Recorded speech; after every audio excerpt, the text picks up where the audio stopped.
कृष्णारी माऊली, आपलं नाव काय? माझं नाव शुक्लाल. पूर्ण नाव सांगा माऊली. शुक्लाल खंडू तर्टे. आपण कुठून आलेलात? आम्ही संभाजीनगर मुक्केतवाडी.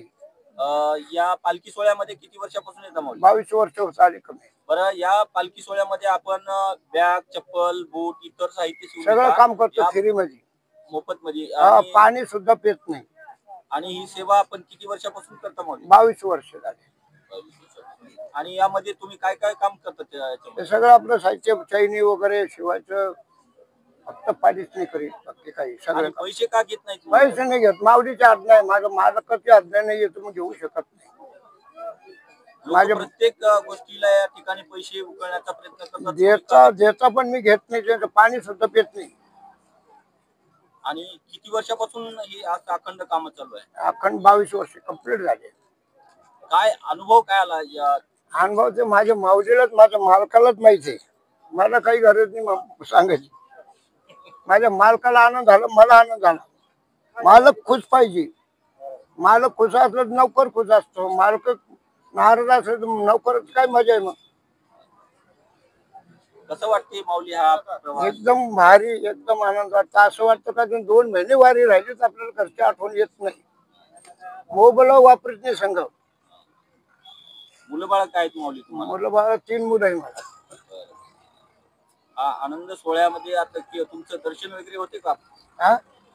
विठ्ठलाचं दर्शन झालं का? दर्शन घेऊन गेलो मी, मध्ये नाही घेत, अजिबात नाही घेत. माऊली म्हणते माझं दर्शन हे वारकरी सेवा केली, माझं दर्शन तिथंच आहे. वारकरी सेवा झाली ते म्हणतो, माऊली म्हणते माझं दर्शन इथंच आहे, बस बाकी तुला मला माझ्याकडे यायची गरज नाही.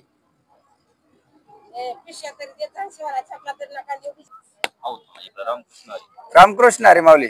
माझं नाव नारायण रामनाथ बोंगानी. हे जे आमचे काका आहे हे आमच्याच गावातले.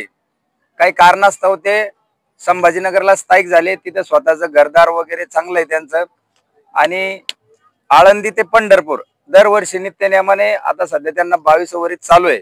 कंटिन्यू आळंदी ते पंढरपूर पायी वारकऱ्यांची असो किंवा कोणाची असो, हे बॅगीला चेन बसवणे, कोणाची बॅग फाटलेली असेल ती शिवून देणे, चपला शिवून देणे, बुट शिवून देणे. आणि म्हणजे त्याच्यानंतर सुद्धा या बुटामध्ये जे सुतळा असतात, हे सुतळ पण ते मोफत टाकून देतात. गेली 22 वर्ष त्यांची अशी नित्यनेमाने सेवा चालू आहे. हा. ते म्हणजे त्यांचं असं म्हणणं आहे की आपल्याला कोणाचा रुपया घ्यायचा नाही, काही नाही. भगवंताने आपल्याला भरपूर दिलेला आहे, त्यामुळे ते वारकऱ्यांची मोफत सेवा करतात. भरपूर दिलेलं आहे त्यांना भगवंताने, असं त्यांचं म्हणणं आहे. आपल्याला पैसे घ्यायची काही गरज नाही आणि माऊलीची सेवा करायची त्यांची इच्छा आहे, त्यामुळे ते कोणाकडून 1 रुपयाही घेत नाही. आणि सुरुवातीला म्हणजे 100-150 रुपये पासून त्यांनी स्टार्ट केलेलं आहे 22 वर्ष अगोदर. म्हणजे 20-21 वर्षापूर्वी समजा 200-250 रुपयाचं सामान भरायचे ते. मग नंतर समजा त्यावेळेस पब्लिक पण एवढी येत नव्हती समजा वारीला. आता दिवसेंदिवस पब्लिक फार वाढलेली आहे. आता सध्या ते 8 ते 10 हजार रुपयाचं सामान स्वतः पदरून भरतात आणि वारकऱ्यांची सेवा करतात.